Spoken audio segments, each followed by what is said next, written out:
इमदाद बलोच और आकाश ने कल शाम यहाँ आना था मगर वो नहीं आए थे। मेजर पूरी रात ज़ियारत के सुनसान इलाके में फंसा रहा था। हो सकता था कि उनको फंसाने के लिए उन्होंने काउंटर गेम खेला हो। शाकिर की गिरफ्तारी के बाद बस इन दो रॉ के एजेंट्स की गिरफ्तारी ज़रूरी थी, बहुत ज़रूरी। इन दोनों के खिलाफ तमाम सबूत भारत भेजे जाने वाले जासूस इकट्ठे कर चुके थे, इसीलिए कोई शकूक व शुबहात नहीं बचते थे जिनकी बिना पर उन्हें छोड़ा जाता। 41 tiger speaking, where are you? इससे पहले कि अनस जवाब में कुछ कहता, झाड़ियों में छुपे मेजर राज की सरगोशी पर किसी ने अंधेरे में ही फायर किया था। ताहम गोली निशाने पर तो नहीं, मगर मेजर आस के दाएं शाने पर थोड़ी नीचे करके जरूर लगी थी। वो इस हमले के लिए तैयार नहीं था, इसलिए दर्द के मारे जोर से अपने शाने को थामा और पलट कर वार किया। जवाबन एक और गोली आई और उसकी पसली के पास लगी। मेजर राज ने बुलेट प्रूफ जैकेट पहन रखी थी, तभी उस गोली के वार से बच गया, मगर कंधे की जगह कोई हिफाजती रुकावट न होने की बिना पर बच न सका। उसका वायरलेस गिर गया था। दुश्मन ने उसे दो गोलियां खाकर मरने वाला जान लिया था, तभी इत्मीनान से पास आया। मेजर राज से पैर पकड़कर उसकी टांग खींची, बंदूक झपटी उसके ऊपर चढ़ा चढ़ा हुआ था। वो जवाबन दुश्मन भी उस पर झपट पड़ा था। दोनों एक दूसरे का वार जाया करते रहे। जब मेजर राज ने उसके बाल मुट्ठी में जकड़कर उसका चेहरा ऊंचा किया, ठोडी और गर्दन के दरमियान मौजूद नरम जगह पर एक जोरदार मुक्का मारा।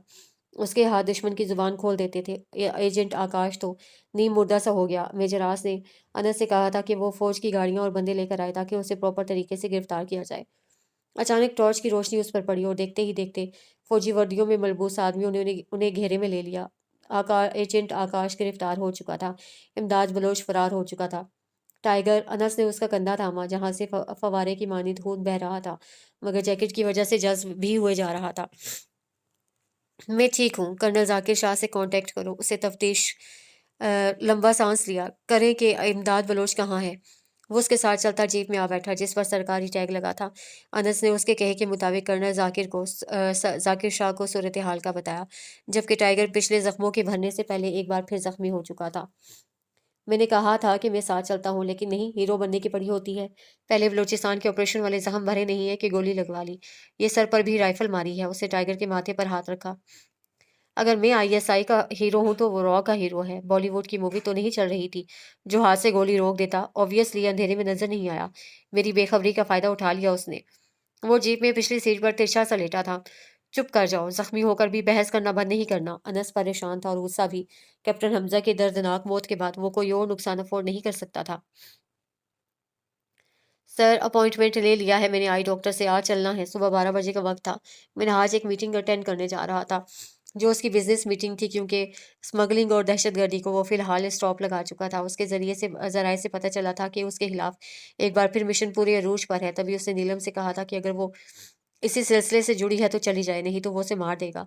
कुछ इतने दिनों का उसका इत्मीनान कुछ सांप और बेकार का वाकया और रही से ही कल रात के एक वाकये ने कसर पूरी कर दी थी। उसे नीलम पर भरोसा होने लगा था, बल्कि वो शर्मिंदा होता और उसकी नाबीना आंखों का जिम्मेदार भी खुद को ठहराने लगता।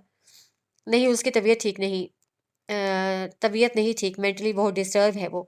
इसीलिए मैं उसको मजीद किसी के सामने ले जाकर अपना मजाक नहीं बनवाना चाहता। मिनहाज ने परफ्यूम स्प्रे करते कहा। खूब सारा स्प्रे करके उसे परफ्यूम की बोतल ड्रेसिंग पर रखी। सामने की पूरी दीवार शीशे की थी, जिसमें उसका पूरा बेड, उसके साइड ड्रॉर, उसका आधा कमरा नजर आता था। वो मीटिंग पर जाने के लिए निकल गया था। एक गार्ड की बीवी को उसने नीलम की रखवाली पर मामूर कर दिया था। नीलम ने जब मिनहाज को जाते देखा तो उस औरत से प्लाजा का चक्कर लगाने की जिद करने लगी। जब वो मिनहाज के रूम के पास से गुजरी तो वहां दो गार्ड्स राइफल्स लिए तन कर खड़े थे। कमरे में आई तो उसका सेलफोन बजने लगा। उस औरत ने उठा कर दिया। वो बेड पर बैठी थी। कैसी हो मलिका? गवर्नेंस तुम्हारा ख्याल रखती है? तंग तो नहीं हो उससे? वो कितनी मोहब्बत से पूछ रहा था। नीलम को उसके दहशतगर्द होने पर शक गुजरा। हम बोर हो रहे हैं, तुम तो मुझे कैद किए जा रहे हो। ये महीना कब खत्म होगा? हम वापस जाना चाहते हैं, वो बेजारी से बोल रही थी। मैं तुम्हें वापस नहीं भेजना चाहता, तब तक तो बिल्कुल नहीं, जब तक तुम्हारी आंखों का ऑपरेशन नहीं हो जाता। वो तो जाने मुस्तकबिल के क्या क्या मंसूबे बनाए बैठा था। हमें कोई ऑपरेशन नहीं कराना, वो चिल्लाई। ओके ओके, रिलैक्स मलेका, तुम बाहर चली जाओ, ये तुम्हें ले जाएगी, उसने नरम लहजे में कहा। वो अपनी कामयाबी पर खुश हुई। थैंक यू सो मच, वो खिलखिलाई। मैं भी आ जाऊं? उस मुस्कुराता हुआ चाहत से लबरेज लहजा। हम, वो बुरी फंसी। मेरी प्यारी मलिका, तुम जाओ, एंजॉय करो।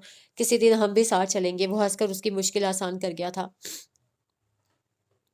कैप्टन नीलम ने 2 दिन से इन लोगों से राब्ता नहीं किया था, मगर उसकी लोकेशन से अंदाजा हो गया था कि वो एमास प्लाजा में है।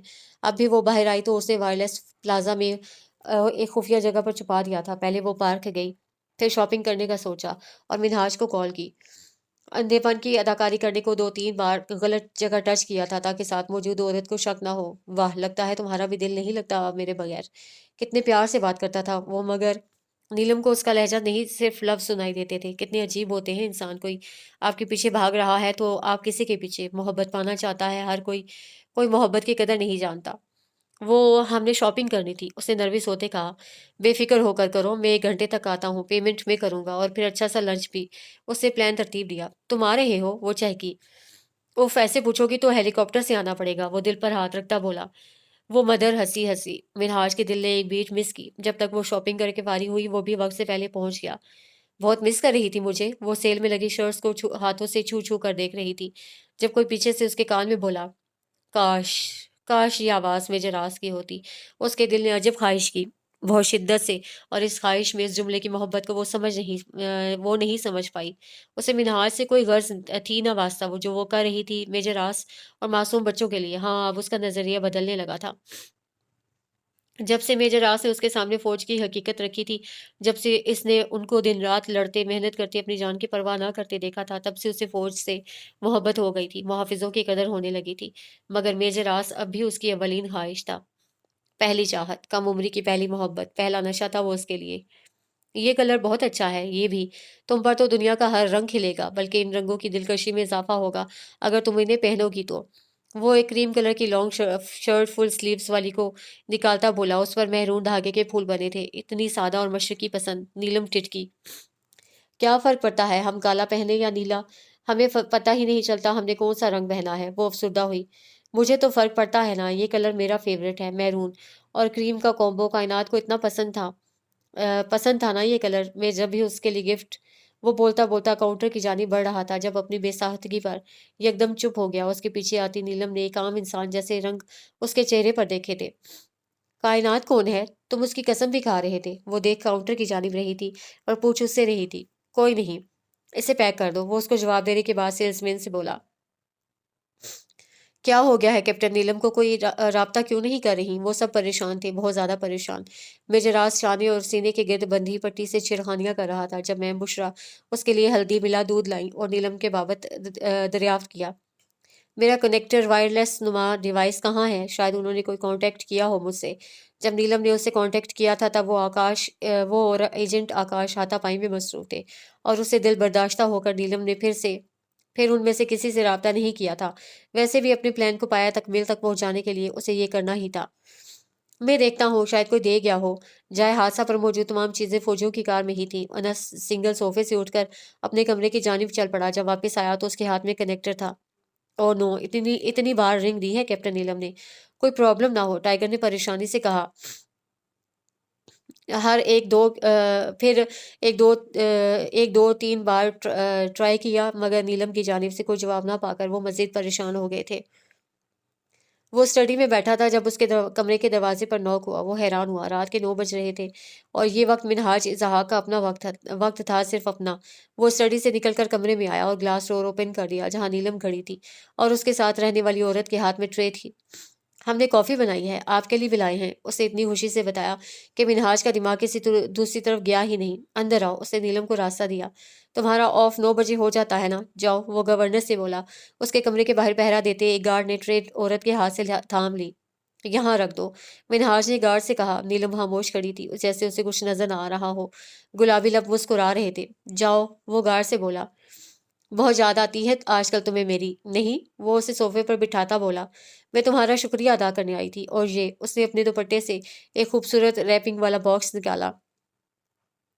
ये तुम मेरे लिए लाई हो मलिका? उससे खुश होते पूछा। हाँ, मगर ये इतना कीमती नहीं है। ये मैंने अपने पैसों से लिया है, वो उंगलियां मरोड़ती बोली।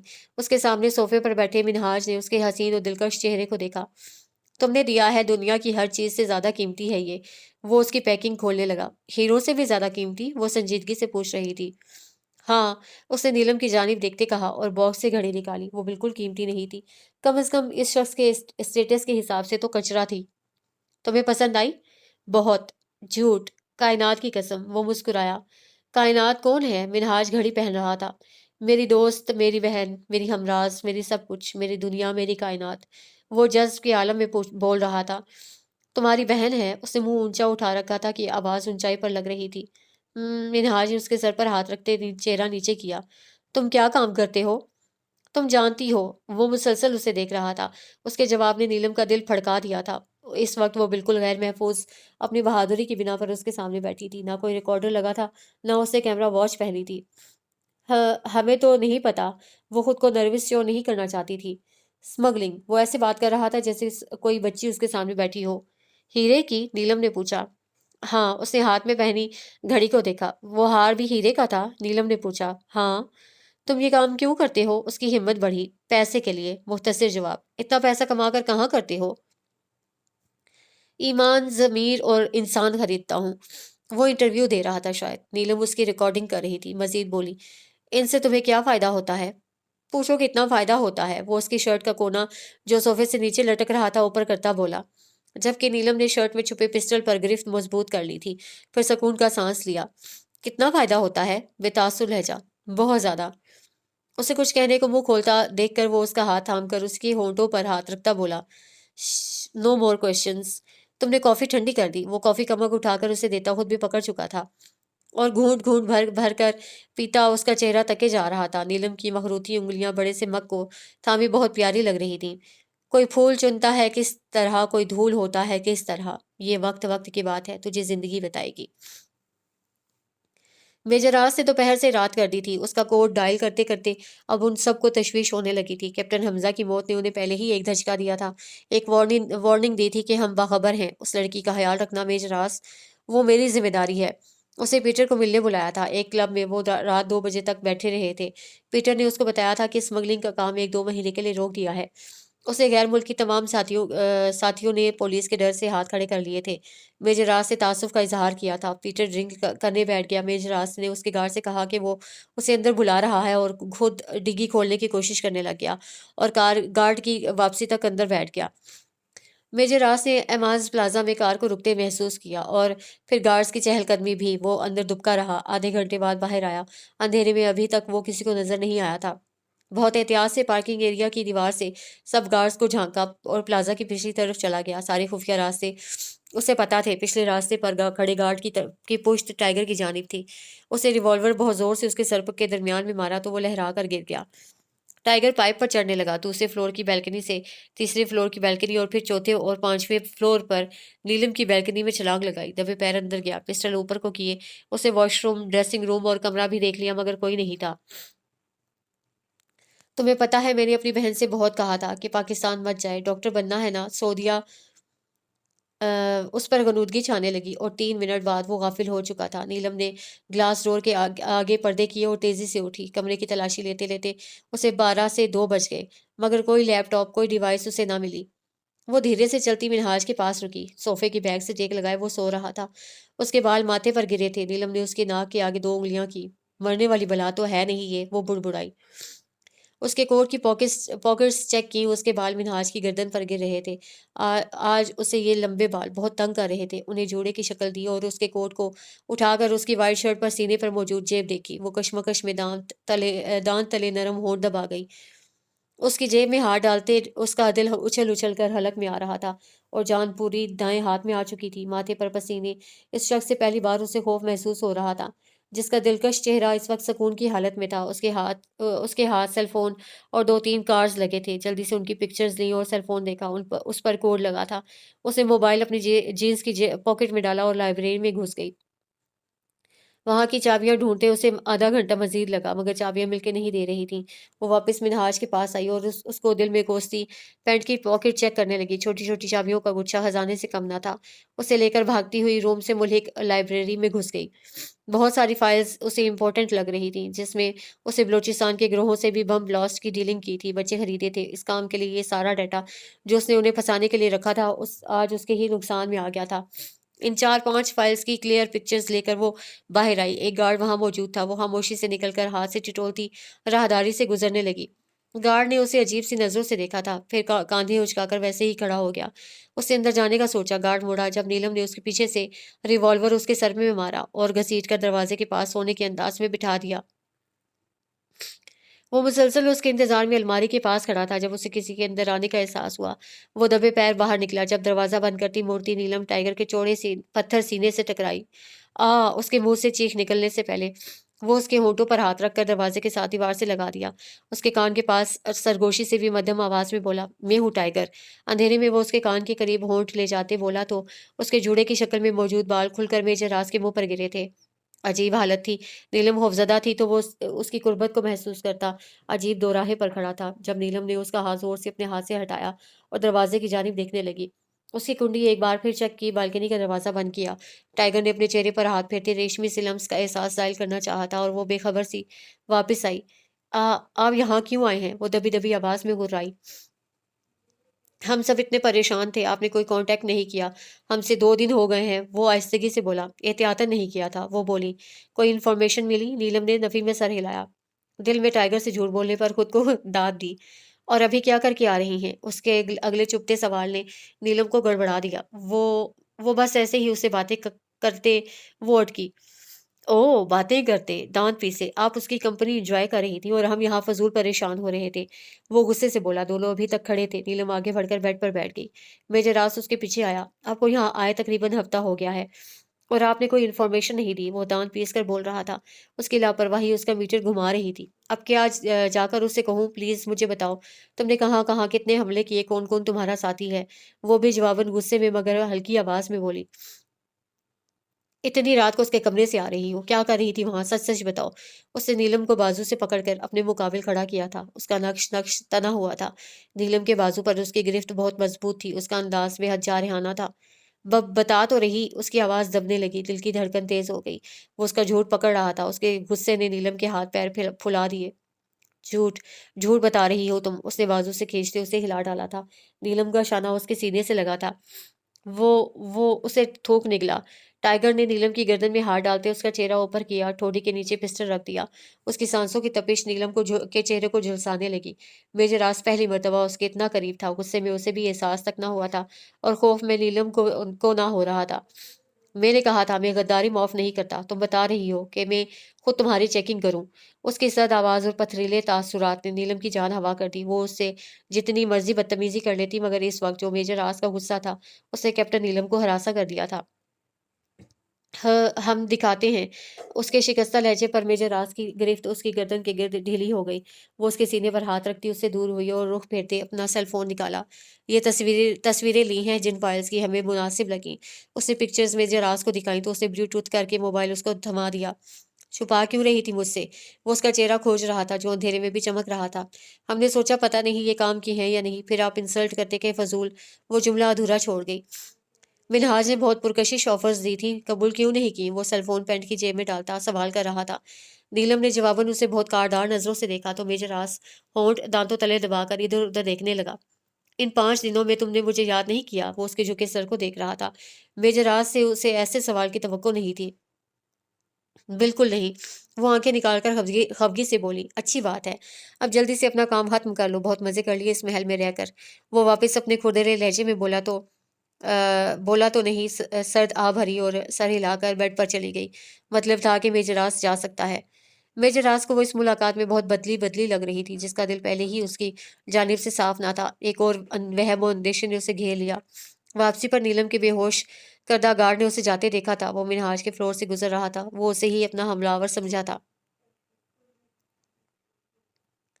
मेजर राज से उन फाइल्स को चेक किया। वो बहुत पुराना रिकॉर्ड था मगर काम का था। उन्हें मिनहाज के खिलाफ पहला सबूत मिल चुका था मगर वो बेखबर था कि नीलम के हाथ क्या खजाना लगा है। उसने मिनहाज के मोबाइल का पासवर्ड तोड़कर उसके अंदर की सारा डाटा अपने मोबाइल में शेयर कर लिया था और कमाल महारत से 6 बजे मोबाइल वापस रख आई थी जिस वक्त गार्ड्स नाश्ता करने गए थे। उसे ये तो अंदाजा हो गया था कि लाइब्रेरी में कोई खुफिया जगह मिनहाज का रिकॉर्ड पड़ा है, ना कि किसी ड्रॉर में। उसने मिनहाज को जो घड़ी गिफ्ट की थी उस पर कैमरा लगा था जिसकी वजह से उसने आज रात मिनहाज की स्टडी का राज पा लिया था। वो स्टडी में दाखिल होते दरवाज़ा लॉक करके आगे बढ़ा। एक बुक शेल्फ खिसकाया और उसके पीछे मौजूद दीवार को हथेली से दबाया तो वो खुलता चला गया। उसके अंदर बहुत सारी फाइल्स और सीडीज़ पड़ी थी। एक और लॉकर मौजूद था जिस पर फिंगरप्रिंट लॉक था।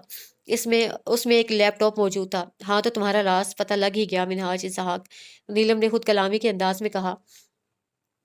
वो अपना पॉकेट लैपटॉप बंद करके लेट चुकी थी और आगे की प्लानिंग करने लगी। उसके पास एक ही कल का दिन था, क्योंकि CIA दोनों जासूस भागने वाले थे। टाइगर मिशन वाइंड अप करो, मिनहाज की लाइब्रेरी तक पहुंचो, बस और कितना टाइम लगेगा, सब हो गया। कैप्टन नीलम कितना वक्त लेगी? अब एजेंट आकाश ने कर्नल जाकिर को इमदाद बलोच का बता दिया है। कुछ दिन तक वो भी पकड़ा जाएगा। कैप्टन नीलम से कहें म्यूरिक और मिनहाज का रिकॉर्ड दे। ISI के डायरेक्टर जनरल ने मेजर राज को कहा। सर, वो कोशिश कर रही हैं, जैसे ही कोई इन्फॉर्मेशन मिलती है वो दे देंगी। चंद फाइल्स, 4 फाइल्स। उन्होंने सख्ती से मेजर राज की बात काटी तो वो पहलू बदल कर रह गया। तुमसे बातें करने की इतनी आदत हो गई है, अब डर लगता है अगर तुम वाहिद भी चली गई तो किससे इतनी ढेरों बातें किया करूंगा? तो मेरी कहानियां सुनकर बोर तो नहीं होती? वो पूछ रहा था। तुम एक ही बात रोज करते हो कि तुम्हारी अपनी बहन से बहुत दोस्ती थी, वो बहुत अच्छी थी। तुम्हारा और कोई दोस्त नहीं था, कोई कजन नहीं था, फिर वो डॉक्टर बनने के लिए पाकिस्तान आ गई। बस आगे भी तो बताओ, अब कहाँ है वो आज फिर उसे बातों में लगा रही थी। तुम आगे जानना चाहती हो कि क्या हुआ? उसने नीलम से पूछा। हाँ। वो उसके सामने कॉफी का मग लिए बैठी थी। वो उसे अंधा तस्वुर करता था, इसीलिए उसे अंदाजा नहीं था कि वो इस कॉफी में कुछ मिला भी सकती है। मुझसे निकाह कर लो, उसने इतनी आसानी से बम फोड़ा था। उसके कान में ईयरपीस लगा था। मैं जरास कॉफी फेंटता उनकी गुफ्तगू सुन रहा था। उसके हाथ से मग छूट गया।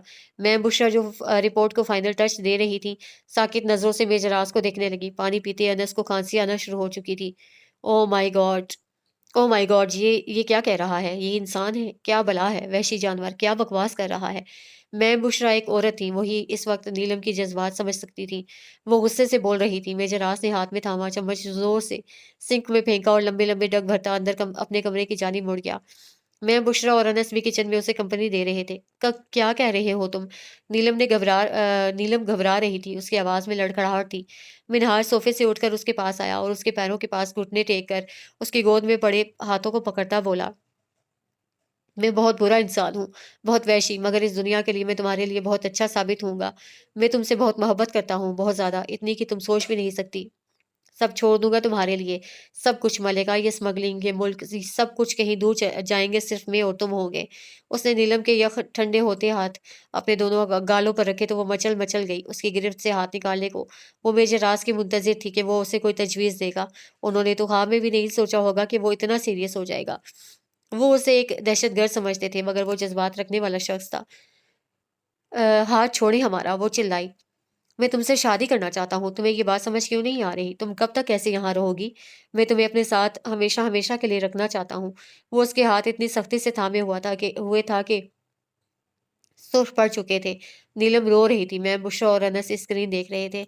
सुनाई कुछ नहीं दे रहा था। मेजराज सेल फोन ले गया था। टाइगर, नीलम को सेल्फ डिफेंस में कुछ करना चाहिए। वो जंगली शख्स हद से बढ़ रहा है। ये हमारा प्लान नहीं था। ये फीलिंग्स वाला गेम क्यों खेल रहे हो? अनस उसके कमरे में आकर दहाड़ा। मैं गेम खेल रहा हूँ? मैं गेम खेल रहा हूँ? खुद बदल गई है।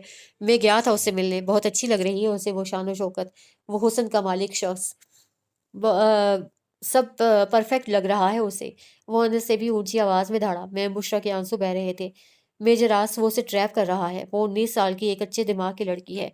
आप सिचुएशन क्यों नहीं समझ रहे? जब तक आप नहीं कहेंगे वो सेल्फ डिफेंस में कोई कदम नहीं उठाएगी, प्लीज। मैं, बुशरा ने उसे समझाया। वो किचन में आया, जहाँ स्क्रीन पर कुछ अजीब मंजर चल रहा था। मैं तुम्हें जाने ही नहीं दूंगा। तुम भी मुझे सबकी तरह छोड़कर कर चली जाओगी। तुम हमेशा ऐसा करती हो, चली जाती हो मुझे छोड़कर। मैं गली गली तुम्हें ढूंढता हूँ। वो उसका चेहरा अपने दोनों हाथों में थामे दीवानों की तरह बोल रहा था, वही दीवानगी जो उसकी कायनात के लिए थी, आज सामने बैठी लड़की के लिए थी। किस चीज का इंतजार है तुम्हें? पानी सर से ऊंचा हो जाएगा तब बचाओ का शोर मचाओगी? सेल्फ डिफेंस का टाइम है कैप्टन नीलम। मेजर रास घुर्राया। सेल्फ डिफेंस में मिशन खतरे में पड़ जाना था। मेजर राज जानता था कि नीलम ने अभी कुछ हासिल नहीं किया, मगर उसे इजाजत दे दी थी उसे कि वो खुलकर सामने आ जाए। मुझे तुम चाहिए हो बस। तुम कौन हो? कहाँ से आई हो? क्या चाहती हो? मैं कुछ नहीं जानता। मैं कायनात की तरह मलिका को नहीं खोना चाहता। मैं बस तुम्हें चाहता हूँ। सब यही छोड़ दूंगा। सारा रिकॉर्ड, पूरा प्लाजा, बस तुम मेरा साथ दे दो। हम ये मुल्क छोड़ देंगे। उसके मजबूत सफेद हाथों में उसका तर चेहरा भरा हुआ था। नीलम ने आंखें बंद की। ये वक्त आ गया था कि उसकी जान जाएगी या मिनहाज की। उसने अपना पैर उठाया और पूरी कुवत से मिनहाज की ठोड़ी पर मारा। उसे नीचे गिरा देखकर नीलम ने हड़बड़ाकर इधर उधर देखा। तब तक मिनहाज उसे भी पैर से पकड़कर नीचे गिरा चुका था।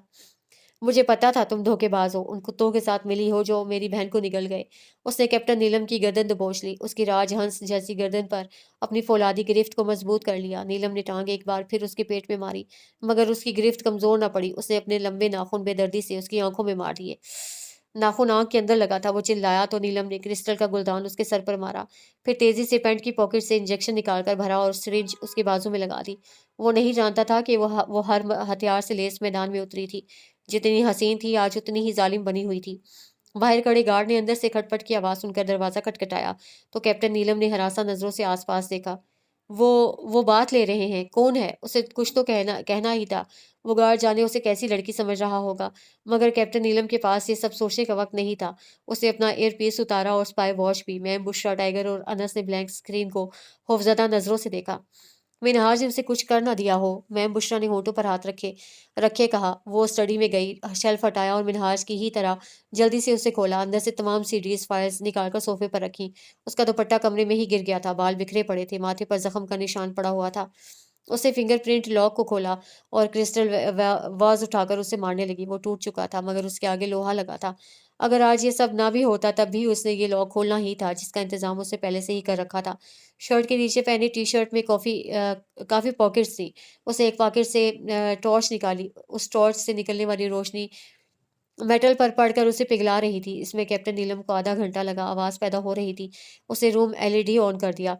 लैपटॉप निकालकर वो मिनहाज तक पहुंची, जिसके सर से खून बह रहा था।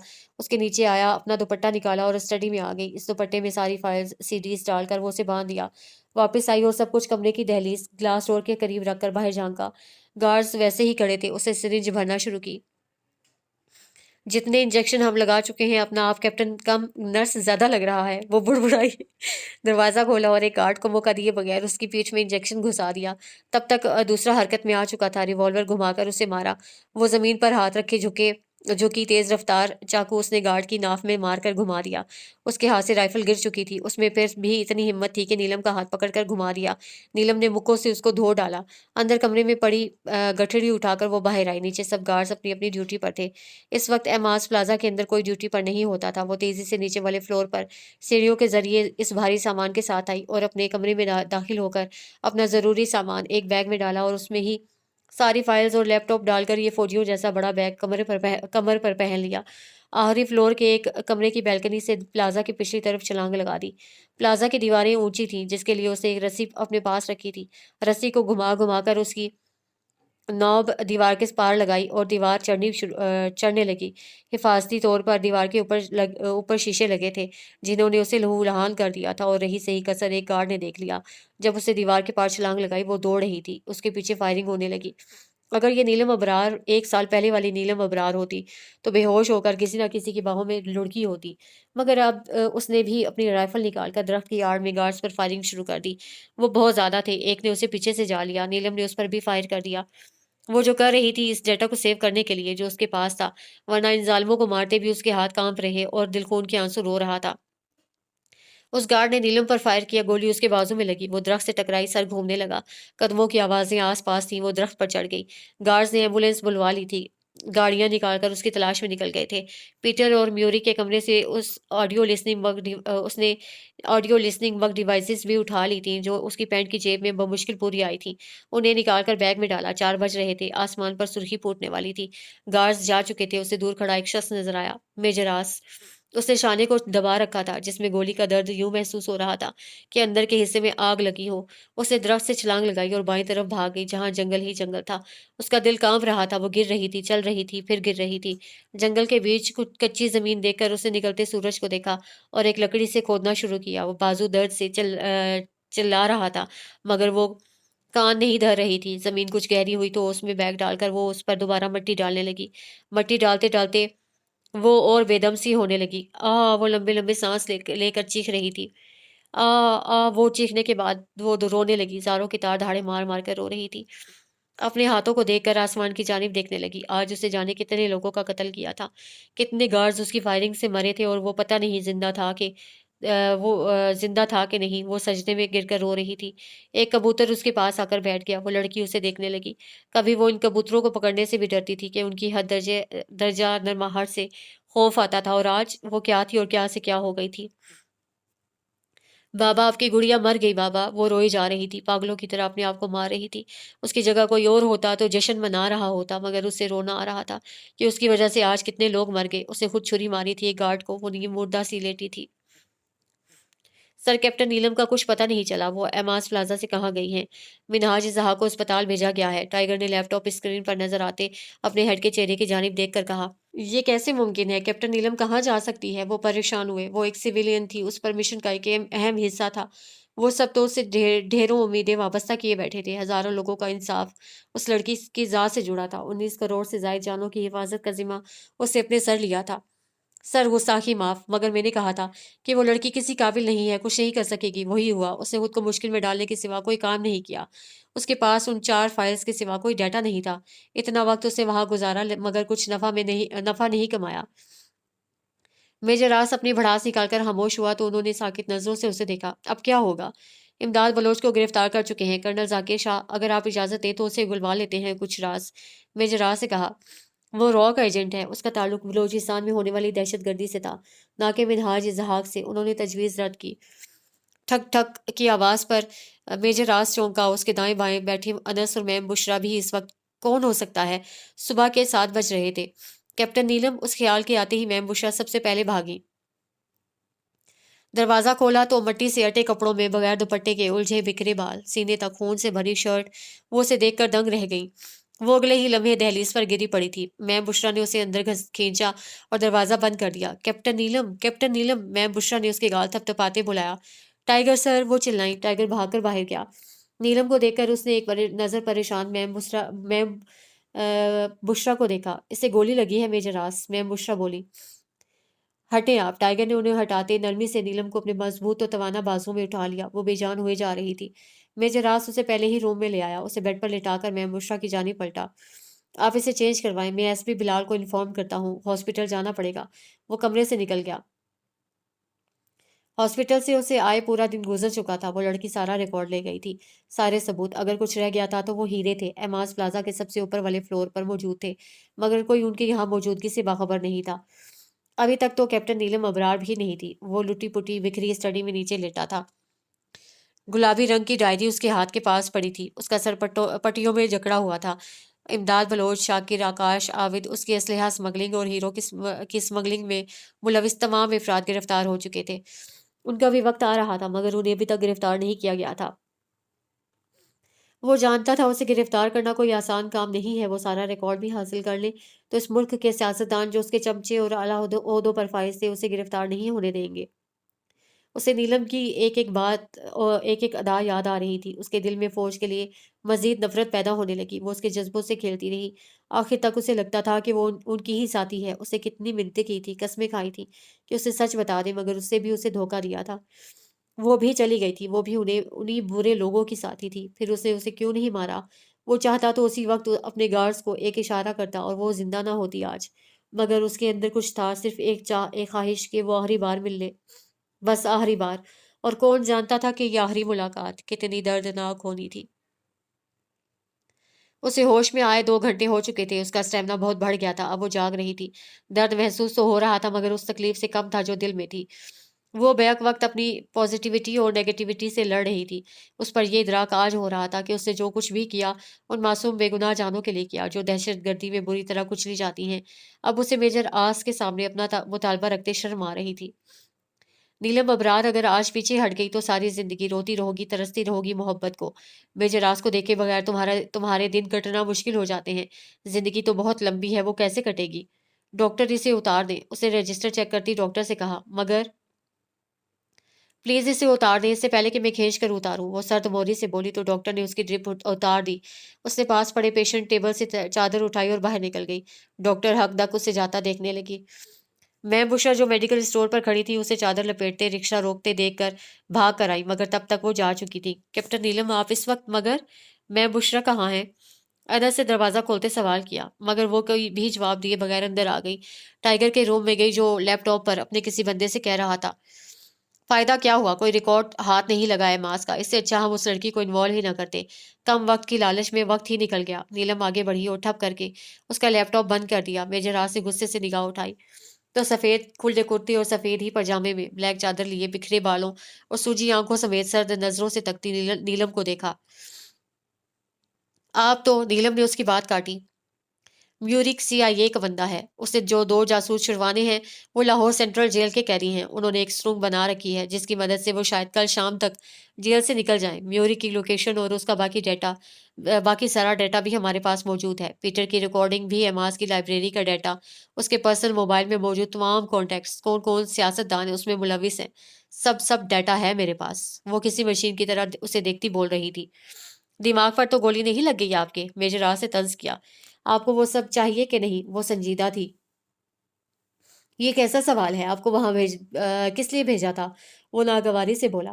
नीलम ने एक नजर उसे देखा और वापस चली गई। मेजर राज समझा वो अब आएगी सब फाइल्स लेकर, मगर नहीं, वो नहीं आई। मेजर राज उसके पीछे गया। वो कमरे में नहीं थी। वो लॉन्ज में आया तो वो सिंगल सोफे के बैग से टेक लगाई निढाल सी पड़ी थी। कैप्टन नीलम, वो सारा रिकॉर्ड कहाँ है? आप तो खाली हाथ आई थी। वो उसके सामने वाले सोफे पर बैठता बोला। मेजर आस, आपने अपना मिशन मुकम्मल कर लिया। मैं, बुशरा, एजेंट अनस, सब ने, आप सब तो इस वतन से मोहब्बत करते हैं, उसके लिए ये सब किया। मगर आप जानते हैं मैंने ये सब क्यों किया? उसने मेजर राज की आंखों में देखते कहा। जहां इस टॉपिक को खुलते देखकर ही उसके चेहरे पर नागवारी फैल गई। अपने वतन से मोहब्बत करते हैं ना आप? उसने मेजर राज की खामोशी तोड़ने को पूछा। हाँ, बहुत। उसकी उम्मीद के मुताबिक मुस्बत जवाब आया। इस वतन का एक बड़ा दुश्मन पकड़ने के लिए आपको जो सबूत चाहिए हैं वो मेरे पास हैं। वो मजीद बोली। मेजर राज ने तीखे चतुल लिए उसे देखा। क्या कहना चाह रही हैं? साफ साफ कहें। वो बेजारी से बोला। इसी वक्त मैं, बुशरा अंदर आई। अनस भी उनके पीछे ही अंदर दाखिल हुआ। मैं आपको सारे सबूत एक शर्त पर ही दूंगी। वो ठहरी। मेजर राज के माथे पर बल पड़ गए। मैं, बुशरा और अनस को भी उसकी बात अच्छी नहीं लगी थी। हमसे निकाह कर लें। बस आवाज ही तो बदली थी, वरना ख्वाहिश तो वही थी जो मिनहाज ने की थी। वही आरजू, वही तमन्ना थी, मगर ना उसके लहजे में तड़प थी ना दीवान की, बस सपाट सा अंदाज था। क्या बकवास है ये? दिमाग तो खराब नहीं हो गया आपका? कत्ल वतल करवा लेंगी मेरे हाथों अपना? मर मरा जाएंगी। खुदा का वास्ता है ये पागलपन बंद कर दें। वो अजहद बेजारी से बोला। बेजरास वक्त नहीं है। हम सारे सबूत किसी महफूज जगह नहीं छोड़ कर आए।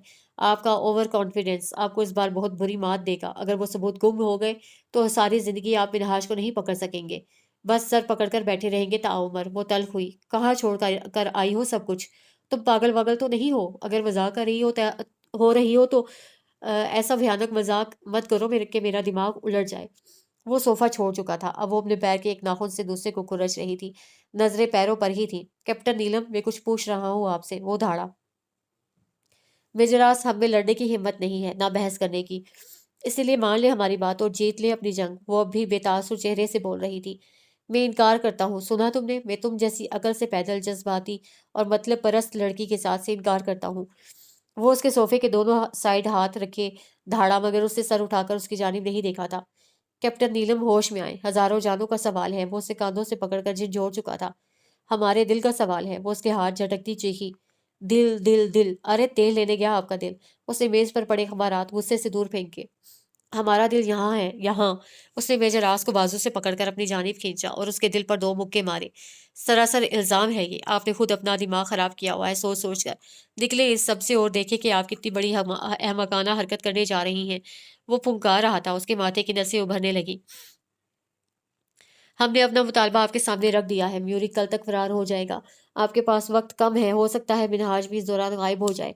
मैं वापस चली जाऊं। आप एक बार फिर मिशन की तबाही के बाद एक और कोशिश करने लग जाएं। उसने मुस्तकबिल का अंधेरा नक्शा खींचा। मेजर राज की बर्दाश्त यहीं तक थी। एक हाथ उसका उठा था और कैप्टन नीलम अबरार 2 फुट पीछे मुंह के बल गिरी थी। उसकी चादर मेजर राज के पैर से चुकी थी। मैं, बुशरा ने आगे बढ़ना चाहा था जब अनस ने उन्हें बाजू से पकड़कर रोका और बाहर निकल गया। बाहर कॉरिडोर में आकर उसने दरवाजा लॉक कर दिया। अनस, ये दोनों क्या पहले से खुद को जानते हैं? पहले से खुद को जानते हैं? मैं, बुशरा ने पूछा। नीलम मेजर राज से मोहब्बत करती है। आज से नहीं, 1 साल से भी पहले से। अनस दीवार से टेक लगाकर खड़ा था। मैं, बुशरा इस इंकशाफ पर हैरान थी। नीलम के सर पर पहले ही चोट लगी थी, अब तो खून बहने लगा था। मेजर राज ने उसको बाजू से खींचकर अपनी जानिब मोड़ा।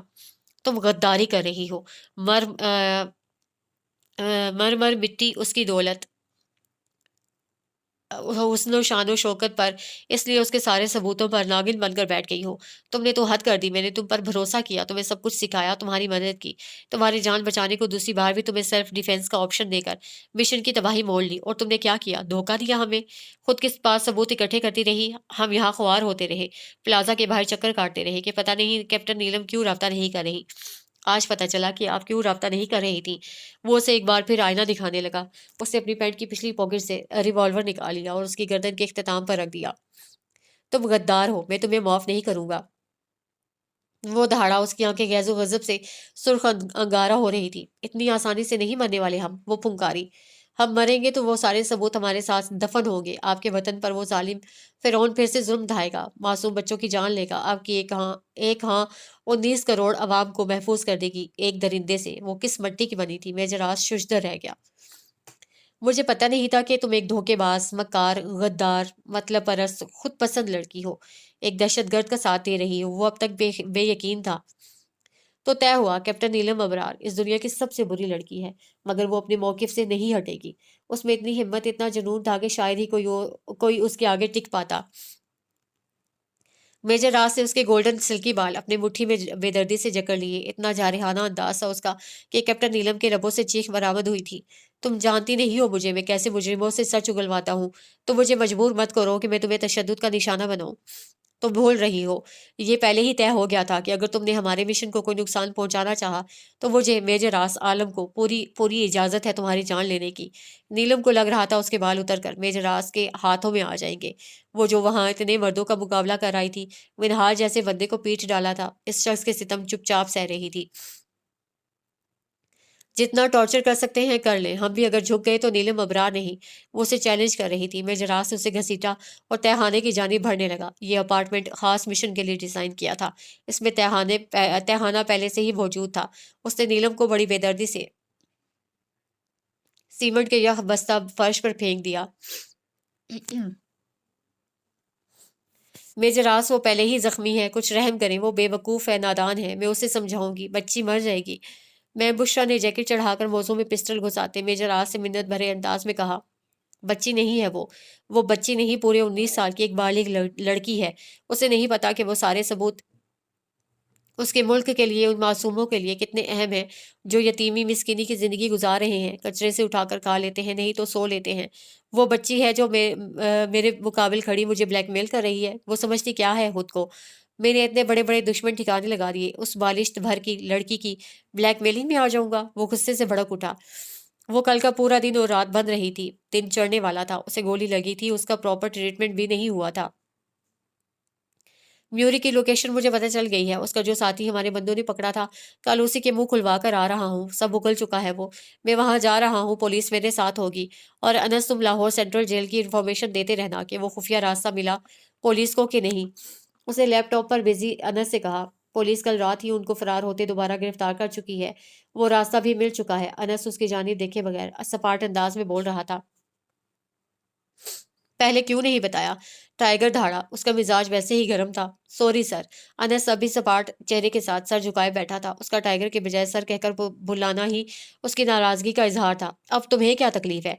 उसका बस यही चल रहा था, आज सबका खून पी जाए। कुछ नहीं सर, अनस ने संजीदगी से कहा। बस मैं मर जाऊं, तुम सब खुश हो जाओ। अजीब चिड़चिड़ा और बदमिजाज हो रहा था वो जो अंदर थोड़ी सांसें ले रही है, उसका सोच लेना, वो मर जाएगी। वो भी। उसके बाहर जाते कदम अनस के जुमले से बंध गए थे। वो वापस पलटा। मैं जालिम लग रहा हूं तुम लोगों को? उसकी कोई गलती नजर नहीं आ रही। वो उनके रवैये से यही अंदाजा लगा पाया था।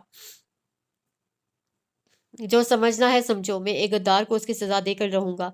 वो जा चुका था। फिर ये हुआ कि नीलम की मदद के बगैर ही म्यूरिक भी गिरफ्तार हो गया और सीआईए के 2 जासूस भी दोबारा पकड़े गए थे, मगर उनके खिलाफ सिर्फ एक बयान के सिवा कुछ नहीं था। म्यूरिक की गिरफ्तारी ने मीडिया पर हलचल मचा दी थी, क्योंकि मेजर रास ने उसमें पुलिस को भी शामिल कर लिया था।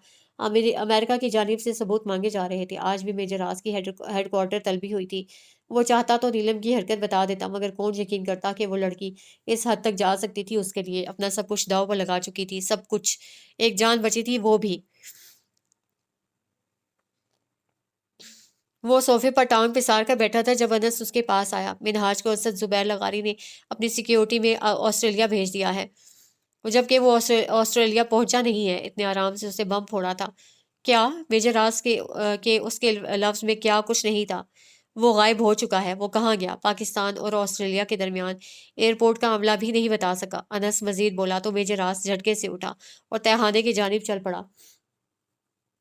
वो जो 3 दिन 2 रातों से यहाँ कैद थी, बेहोश पड़ी थी, वो तो मेजर रास के फेंके जाने के चंद लम्हे बाद ही होशो हिरत से बेगाना हो चुकी थी। वो जारहाना तेवर और गुस्से से पटते दिमाग के साथ उसकी जानिब बढ़ा था। उठो! औंधी पड़ी नीलम को उससे बाजू से पकड़ा तो वो ऐसे झूली जैसे कोई कपड़ा पकड़ लिया हो। नीलम, नीलम एक दो तीन बार वो पुकारा मगर बेसुध। वो उस पर तशद्दुद करने की बात कर रहा था और अब उसकी हालत देखकर खुद तशवीश में मुब्तला हो चुका था। क्या? क्यों करती हो तुम ऐसा? उसने बेबसी से उसके लाग़िर वजूद को देखा। उसका चेहरा सफ़ेद पड़ चुका था। मैं बुशरा, वो चिल्लाता हुआ कॉरिडोर से गुजर रहा था। नीलम का गठरी बना वजूद उसकी बाहों में झूल रहा था। प्लीज़ आप अपनी लेडी डॉक्टर से रब्ता करें, इसे होश नहीं आ रहा। वो उसे अपने कमरे में ले आया था जो कुछ देर पहले हीटर की बिना पर वो गर्म कर चुका था। मैं बुशरा सर हिलाकर निकल चुकी थी। मेजर राज ने कंबल उसके ऊपर अच्छे से लपेट लपेट दिया और उसके सराहने बैठ गया। उसका चेहरा फीका पड़ा पड़ा था, होंठ ठंड से नीले हो रहे थे। अजीब दो रहा था, वो गलत भी थी और मजलूम भी। मेजर राज ने बेख्तियार उसके बाल संवारे। अनस खांसता हुआ अंदर आया। जब मेजर राज ने काटदार नजरों से उसे देखा, वो मैं समझा आप बिजी थे। अनस मुस्कुरा रहा था। उसकी मुस्कुराहट के पीछे क्या वजह थी, मेजर राज अच्छे से जानता था। लेडी डॉक्टर ने आते ही उनको बाहर भेज दिया था। लड़की को वीकनेस बहुत है और गोली का जख्म भी अभी नहीं भरा। सर पर, कमर पर, गर्दन पर बहुत जख्म है। क्या तशद्दुद किया है? कोई मुजरिम है? उन्होंने मैम बुशरा से पूछा, जबकि पास अनस और मेजर रास भी खड़े थे। नहीं, एक एक्सीडेंट में जख्मी हुई है। उन्होंने बात संभाली। ठीक है, आप इनकी खुराक का ख्याल रखें, इंशाल्लाह बेहतर हो जाएंगी। अकल ठिकाने आई है कि नहीं? मेजर रास ने कैप्टन नीलम से पूछा जो बेड ग्राउंड से टेक लगाए बैठी थी। उसने नफे में सर हिलाया। मेजर रास आगे बढ़ा, उसका बुखार चेक करने की गर्ज से उसके माथे पर हाथ रखा, जिसे निहायत नागवारी से नीलम ने झटक दिया, जबकि उसकी पूरी हिद्दत पेशानी की जलन मेजर रास ने अपनी हथेली में महसूस की थी। ये हमदर्दियां मत जताएं। वो चीखी तो मेजर रास ने कानों में उंगलियां ठूंस दी, जबकि वो खांसने लगी थी। मेजर रास ने पानी का गिलास भरकर उसके हवाले किया था। वो खांस-खांस कर सुर्ख हो चुकी थी। मेजर रास ने गिलास उसके आगे किया, जिसे पूरी कुव्वत से उसने फेंका था। मेजर रास को उससे यही तवक्को थी। उसकी जगह कोई और होता तो गुस्से से उसे दो रखता, मगर वो खामोशी से कमरे से निकल गया। 2 घंटे बाद मैम बुशरा उसके कमरे में आई थी। उसे उठने का इशारा किया और उनके पीछे ही मेजर रास और अनस भी आए थे। साथ उनके 4 और आदमी थे। एक वही लेडी डॉक्टर भी और वकील साहब भी। सबकी मौजूदगी ने नीलम को हैरान कर दिया। वो उठकर तो बैठ चुकी थी, बाकी सब अनस की खींच-खींच कर लाई गई कुर्सियों पर बैठ गए थे। वकील साहब ने कैप्टन नीलम के चेहरे के जख्म देखते सर पर दुपट्टा जमाई खड़ी मैं बुशरा को देखा। लड़की की मर्जी शामिल है। पहला निकाह होगा जिसमें लड़की ने लड़के के साथ जबरदस्ती की है। मेजर राज के पास खड़े अनस का मुंह बंद नहीं हो रहा था। मेजर राज से मुक्का उसके पेट में जड़ा। आउच! कुछ कहा आपने बेटा? वकील साहब ने अनस से पूछा। वो मैं कह रहा था लड़के से भी मर्जी पूछ लें। उसका मसला सुनकर गवाहान खी खी करने लगे थे। यहाँ दस्तखत करो बेटा। हो चुका आपका ड्रामा, चलें बताएं कहाँ रखी हैं सारे सबूत? 1 घंटे बाद वो उसके सर पर सवार खड़ा था। ये कैसा निकाह था? हमने कबूल है, कबूल है, कबूल है तो बोला ही नहीं। एक और मसला बयान किया गया। टाइगर ने दांत पीसे। मैं, बुशरा और अनस ने मुंह पर हाथ रखते कहका जब्त किया। अभी बोला तो है। टाइगर ने सब्र से काम लिया। ना कोई गाना, ना कोई रेड ड्रेस, ना कोई ढोल, ना कोई मौलवी। ऐसे होती है शादी। वो उसे जानबूझकर जिद कर रही थी। आप उठ रही हैं कि मैं? वो अब उसे क्या धमकी देता जो जबरदस्ती उससे उसका नाम छीन कर ले गई थी और वो कुछ ना कर सका था। चल रहे हैं। वो कंबल हटाकर खड़ी हो चुकी थी। जब वापस आई तो ब्लैक ट्राउजर पर रेड शर्ट और ब्लैक मेजर आस की जैकेट पहन रखी थी। दूसरों की चीजें वापस भी कर देनी चाहिए, अगर बंदा कभी हमदर्दी में दे ही दे तो। वो उसके बराबर कार में बैठा तंजिया बोला, ये किसी दूसरे की नहीं है, मेरे हस्बैंड की है। सुना आपने? वो जैकेट को मजबूती से थामे एक अदा से बोली, ये ना सही दूसरी वाली तो वापस कर दे, एक से गुजारा नहीं होता आपका। उसकी एक और जैकेट भी नीलम के पास थी। शुक्र करें मैं ये पहन आई, वरना आपकी तीसरी जैकेट भी मेरे पास चली आनी थी। वो उसकी डार्क ग्रे जैकेट की जानिब इशारा करते बोली तो वो पहलू बदल कर रह गया। जब भी उसे सर्दी लगती थी मेजर राज की जैकेट हाजिर होती थी और फिर वो वापस भी नहीं मांगता था। जंगल में पहुंचकर पहले कदम पर ही वो रुक गई। अब क्या मसला दरपेश आ गया? वो जिद हुआ। नीलम आगे बढ़ी और उसकी जैकेट की जेब में हाथ डाला। क्या कर रही हैं? वो झुंझलाया।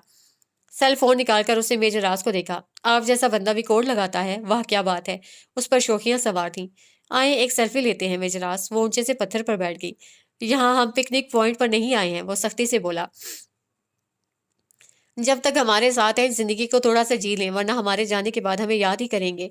वो उसके मोबाइल फोन के कैमरे में अपना चेहरा देखते, बालों की आवारा लटें पीछे करते बोली, अल्लाह ना करे मेजर राज पर इतना बुरा वक्त आए कि आपको याद करना पड़े। वो उसके हाथ से सेल फोन ले चुका था।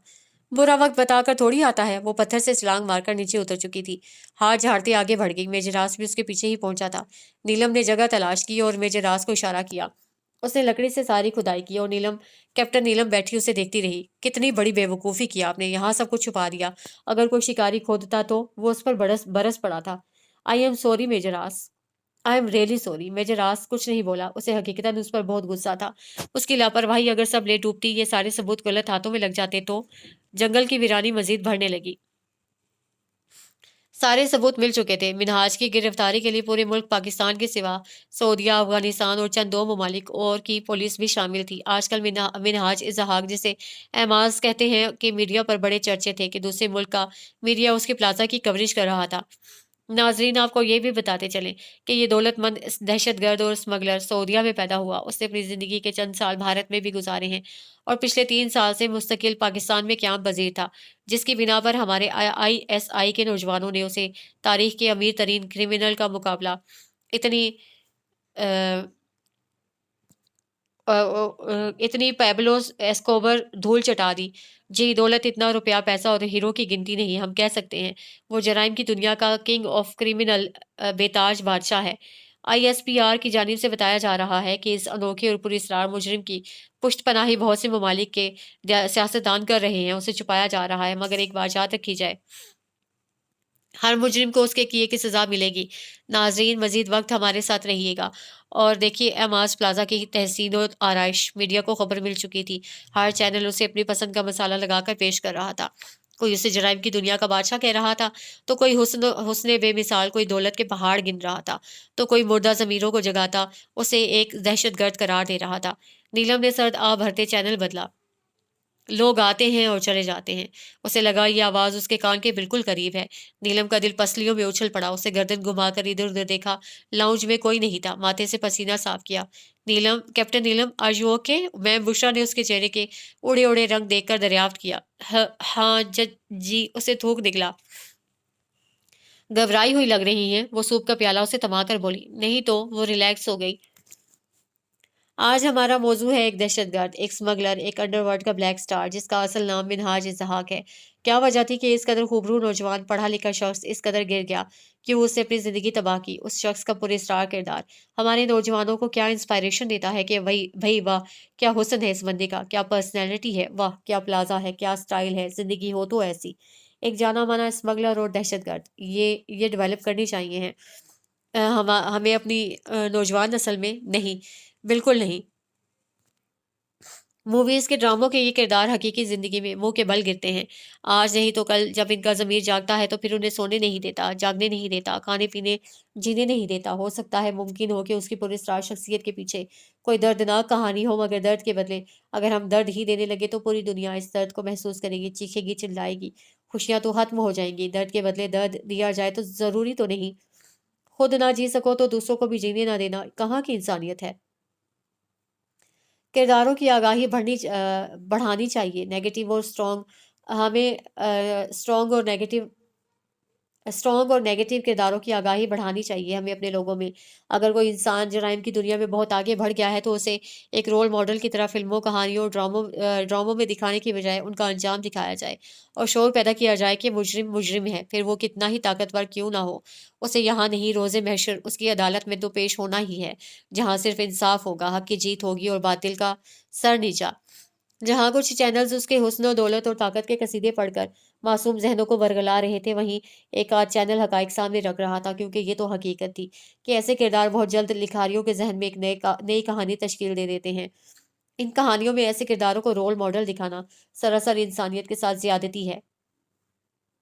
नीलम की पुरसोच निगाहें स्क्रीन पर जमी थीं। उसे यकीन नहीं आता था कि वो उस जैसे दरिंदे और वहशी के साथ इतने दिन रहकर आई है और जान माल इज्जत सब समेत महफूज रही है। क्यों? कैसे? क्या वो वाकई ही एक पुरस्कार शख्सियत था?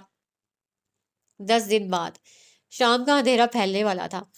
सूरज डूबने को बेताब नजर आ रहा था। मेजर राज खिड़की से बाहर का यह हसीन मंजर देख रहा था।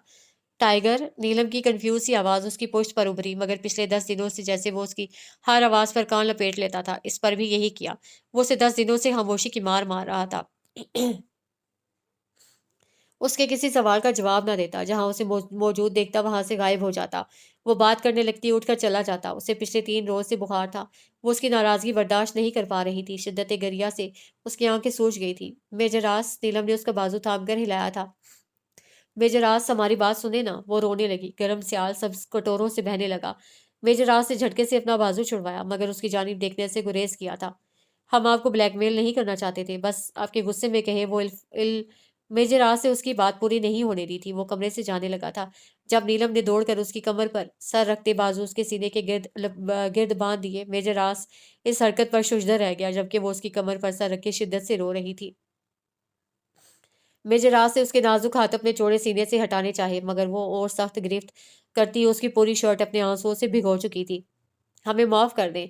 हम वादा करते हैं हम गद्दार नहीं हैं। हमने वो सब सिर्फ आपके गुस्से में कहे गए अल्फाज की बिना पर किया था, वरना हमें भी उन लोगों का दुख उतना ही है जितना जिन्होंने मिनहाल जैसे दहशतगर्दों की वजह से अपने खो दिए। उसकी आवाज़ भारी हो चुकी थी। वो उसके बदन की हिद्दत को अपने अंदर उतरता महसूस कर रहा था। मेजर रात से उसके हाथ अपने सीने से हटाए तो उसके बदन की तपिश चंद पल के लिए उसे शर्मिंदा कर गई। वो बुखार में झुलस रही थी। इधर बैठे। मेजर रात से उसे अपने बेड पर बिठाया और पानी का गिलास लेकर आया, जिसे उसने दोनों हाथों में थामकर गटागट चढ़ा लिया। मेजर रात से गिलास थामकर साइड टेबल पर रखा और उसके सामने कुर्सी खींचकर लाता बैठ गया। रो क्यों रही हैं? मैंने आपसे कुछ कहा? हेडक्वार्टर कंप्लेन की, रिपोर्ट में शिकायत की, या निकाह को डिस्क्लोज किया? बताएं। उसने नीलम की जानिब देखा, जो अपने होंठ काटने में मसरूफ थी। आप नाराज थे, इसलिए। वो बहुत देर बाद बोली।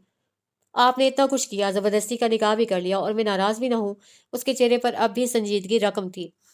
हो जाया करें नाराज, मगर फिर मान भी जाया करें। वो हाथ की पुश से आंखें रगड़ती सू सू कर रही थी। मैं जरास उठा और टिश्यू बॉक्स लाकर उसके सामने किया। नीलम ने एक टिश्यू उठाया। आप इतने दिनों से हमसे बात नहीं कर रहे थे। रोते हुए एक और टिश्यू उठाया। हमने सॉरी का कार्ड भी लिखा था। उसने एक और टिश्यू निकाला, नाक रगड़ी। मैं बुशरा जो कॉफी लाती थी आपके लिए, एक और टिश्यू, वो भी हम बनाते थे। 3-4 टिश्यू इकट्ठे निकालकर नाक रगड़ी। 3 दिन से बुखार है हमें, फिर टिश्यू। मगर आपने पूछा तक नहीं। वो चेहरा हाथों से साफ करने लगी तो मेजर आज से फिर टिश्यू बॉक्स उसके आगे कर दिया। नीलम ने एक नज़र उसे देखा और फिर टिश्यू बॉक्स को झपटने के अंदाज में पकड़कर बेड पर पटखा पटखा। मेजर आज जरा की जरा मुस्कुराया और उसके दाएं तरफ बेड टिश्यूज की लगी छोटी सी ढेरी मुट्ठियों में उठाकर रूम डस्टबिन में फेंक आया। हाथ धोकर रूम से निकल गया। नीलम उसके रूम में ही बैठी रही, फिर बेड पर आहिस्ता आहिस्ता ऊपर होती लेट गई। ग्लास रखने की आवाज पर उसने आंख खोली। मुझे आपकी सबसे बुरी आदत पता है क्या लगती है? वो उसे मेडिसिन देता बोला। नीलम ने हथेली आगे की और सवालिया अंदाज में उसका चेहरा देखने लगी। ये जो आप अपनी मनमाने को भूख हड़ताल कर लेती हैं। वो उसे दूध का गिलास थमा रहा था। पूरा फिनिश करें। उसे गिलास मुंह से अलग करता देखकर वो टोकने लगा। मुझे बच्चों की तरह ट्रीट मत करें। वो तुम की बच्चों की तरह? कम अज कम भी आप मुझसे 10 साल छोटी होंगी। वो मेडिसिन ड्रॉर में रखता बोला।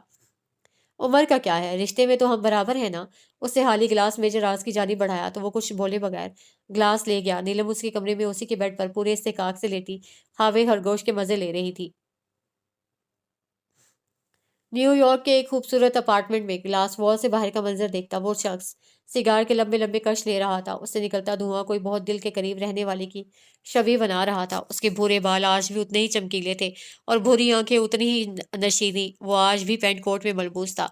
वही एक हाथ पेंट की जेब में डालना और दूसरे से सिगार पीने वाला अंदाज। उसके पीछे 5 मुल्कों की पुलिस थी तो उसके साथ 5 मुख्तलिफ मुल्कों की सियासी शख्सियात। मगर उसके रवैये में कोई तब्दीली नहीं आई थी। हेलो, मिनहाज नाम है मेरा। हाँ हाँ, लोकेशन ट्रेस करने की जरूरत नहीं है। तुम लोग मुझे नहीं ढूंढ सकते, मैं खुद आऊंगा। वो ऐसे बात कर रहा था जैसे मीटिंग करने जाना हो किसी से। कब कब आओगे? क़यामत के रोज, कर्नल जाकिर शाह फुंकारा। जब तुम बुलाओ। मिनहाज ने सिगार का धुआं ग्लास डोर पर छोड़ा। मिड टाउन मिनहाटन इस ग्लास डोर से साफ नजर आता था। मेरी एक शर्त है, उसे बेतासु लहजे में कहा। क्या? मिनहाज की भूरी आंखों में सब्ज कांच आ समाये थे। कोई खूबसूरत सा अक्स लहराया था। कैप्टन नीलम आएगी मुझे गिरफ्तार करने। वो दोनों हाथों की उंगलियां एक दूसरे में फंसाए सोफे पर बैठा था। सामने बेड पर वो सो रही थी, पुरसुकून नींद। 10 रातें मेजर रात से उसे पागलों की तरह जागते गुजारते देखा था, मगर वो उसे समझाना चाहता था कि जो उसने किया वो गलत था। कम से कम एक कैप्टन की पोस्ट पर मौजूद फर्द ऐसा काम नहीं कर सकता, जिसका नीलम अबरार को अच्छे से एहसास था।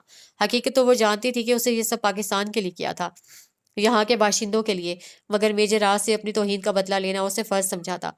उससे बेखौफ सोती नीलम को देखा और उठकर टहलने लगा। उसके अंदर का इज़्तिराब कम नहीं हो रहा था। कर्नल जाकिर शाह ने जब से मिनहाज की डिमांड बताई थी, तब से वो बेचैन था। क्यों? वो बेड पर सोई बेखबर नीलम के पास आया। उसकी नींद खराब ना हो इसी डर से उसने उसे उठाया नहीं था और खुद लाउंज में सो गया था। मगर जब से ये इतला मिली थी, अजीब सी बेकरारी लग गई थी दिल को। वो बेड के किनारे आ बैठा। उसकी नजरें इन शहद रंग बालों में उलझने लगी। धीरे से हाथ बढ़ाकर उसने नीलम के मुंह पर आए बाल हटाए। यूं लगा बादलों में छुपा चांद बाहर आ गया हो। उसकी नाक में पहनी नोज पिन चमकने लगी। मेजर राज से उसे हल्के से अपनी उंगली से छुआ। अजीब सी बेखुदी उस पर तारी होने लगी। उसके होठों के पास बैठे तिल को देखने लगा। उसे महसूस हुआ वो जाग रही है। जैसे भी हालात रहे हों, वो इंटेलिजेंस से ताल्लुक रखने वाली लड़की थी। इतनी गहरी नींद कैसे सो सकती थी? नीलम, मुझे पता है आप जाग रही हैं, वो बेड क्राउन से टेक लगाता बोला। नीलम शशोपंज में पड़ गई। उठे या सोती बने? मुझे एक जरूरी बात करनी है आपसे। वो बेड से नीचे उतरा। नीलम भी उसके पास ही आ खड़ी हुई। क्या बात है? मिनहाज मिल गया? उसने पूछा। वो गिरफ्तारी देने को तैयार है, मगर वो रुका। मगर क्या? वो चाहता है कि कैप्टन नीलम उसे गिरफ्तार करने आए। उसने दोनों हाथ बेल्ट पर टिकाए नीलम को देखा, जिसके चेहरे पर जलाल उतर आया था। हम हरगिज अब उसके सामने उसके पास नहीं जाएंगे, वो नफी में सर हिलाती बोली। आप उसके करीब मत जाएं, दूर रहें उससे, बस हमारे साथ चली जाएं। वो यही मुनासिब समझा, मगर नीलम का चेहरा अचानक सुर्ख पड़ गया। उसकी आंखें अंगारे चबाने लगी। उसने आगे बढ़कर आस को गिरेबान से थाम लिया। तुमने हमें उस कुत्ते के सामने हड्डी के तोड़ पर फेंक दिया है, और तुम कह रहे हो कि हम उसके करीब जाते हैं। हम उससे दूर रहें। उससे पल भर में आपसे तुम तक का फासला तय किया था। आप अपनी हदूद में रहें। वो लहू रंग आंखों से उसे तकता धाड़ा। चिल्लाओ मत। मत चिल्लाओ मिस्टर आस आलम, हम जानते हैं जब वो इस हड्डी को उचकने के लिए लपकेगा, तुम अपने बिछाए जाल की रस्सियां कस लोगे। तुम्हें बस अपना देश, अपना मुल्क, 10,000 बंदा बंदा नजर आ रहा है। हम नजर नहीं आ रहे, हम मकूहा है तुम्हारी। कुछ तो गैरत से काम लो। वो अजीब विजयानी अंदाज में चिल्ला रही थी। मेजर आस उसकी सोच पर शुजदर खड़ा था। उसने साकित नजरों से बिपरी नीलम को देखा। मैंने तुम्हें हड्डी, उसके मुंह से अल्फाज नहीं अदा हो रहे थे। उसने उसे गन चलाना सिखाई, कराटे सिखाए, उसे इतनी ट्रेनिंग दी, फिर उसकी हिफाजत का हर सामान किया। जब मिनहाज ने उसे इमोशनली ट्रैप करना चाहा, तो उसने नीलम को सेल्फ डिफेंस की इजाजत दी और मिशन को फेंका भाड़ में। और अब वो उसे कह रही थी कि वो उसे इस्तेमाल कर रहा है। ये रिश्ता भी उसने अपनी मर्जी से जोड़ा, एग्रीमेंट भी खुद साइन किया, मगर आखिरकार सारा इल्जाम आया उसके सर। वो खामोशी से बाहर निकल गया। नीलम, जो उसकी जानिब से किसी सख्त किस्म के रद्द अमल के इंतजार में थी, उसकी शिकायती नजरें देखकर सहम सी गई थी। हकीकत तो ये थी कि वो मिनहाज से खौफजदा थी। इतनी मुश्किल से तो उस आवाज से जान छूटी थी कि फिर कल कर्नल जाकिर शाह आए थे कैप्टन नीलम से बात करने, और उसकी गलतफहमी और घटिया सोच छोटी घटिया सोच बदलने के वो उसे इस्तेमाल कर रहे हैं। कल तो मैं, बुशरा, कैप्टन अरीज, कैप्टन मुनज्जर सब जाएंगे, तो क्या वो उन सबको इस्तेमाल कर रहे हैं? उनकी ब्रेन वॉशिंग ये थी कि उसका दिमाग कुछ हालात पर वापस आया था। एक बार फिर उनके दरमियान बातचीत बंद हो चुकी थी। वो अपना स्पाई ईयरपीस फिर से निकाले बैठी थी। उसे कल जाना था उन सब के साथ। वो अपनी तैयारियां मुकम्मल कर रही थी। इससे पहले वो नहाकर निकली थी, जब मैं बुशरा ने उसके बालों की लंबाई देखने को, इन कर्स को ख़त्म कर दिए स्ट्रेट बाल घुट्टों को छूने की कोशिश कर रहे थे। वो वायर्स में उलझी हुई थी जब मेजर राज कमरे के अंदर दाखिल हुआ। आपकी नोज पिन कहाँ है? उसके सवाल पर नीलम अबरार ठिठक सी गई थी। वो समझती थी वो उसे देखता तक नहीं है, मगर चंद सेकंड्स में इतनी नन्ही सी तब्दीली वो महसूस कर गया था। ये ले। उसने हथेली नीलम के सामने फैलाई। वो वायर्स छोड़कर झटके से उठी थी। खुले बाल दाएं शाने पर बिखर बिखर से गए। आपने बाल क्यों स्ट्रेट करवाए? वो कदरे नागवारी से पूछ रहा था। नोज पिन की तरफ बढ़ता उसका हाथ यकलफ्ती ठहर सा गया था। सितारे नीलम के अबरार के आसपास गर्दिश करने लगे। वो वैसे ही वो महवे हैरत थी कि कल वाली तल्ख कलामी के बावजूद वो बोल रहा था। जाएं वॉश करके आए हेयर्स, उसने नीलम को हुक्मिया लहजे में कहा। मगर क्यों? क्योंकि मैं कह रहा हूँ, वो सख्ती से बोला। नहीं मान रहे हम आपकी बात। पहली बार मर्तबा तो उससे बाल स्ट्रेट किए थे। मुझे आपकी यही बात अच्छी नहीं लगती, वो तब कर बोला। हुँ, आपको तो हमारी कोई भी बात अच्छी नहीं लगती। वो तीखे लहजे में कहती नोज़ पिन डालने लगी। ये भी है, टाइगर ने उसके हाथ से नोज़ पिन लेते कहा। ये तो वापस करते जाएँ हमारी नोज़ पिन। उसके चिल्लाते-चिल्लाते वो दरवाज़ा ज़ोर से मारता निकल गया।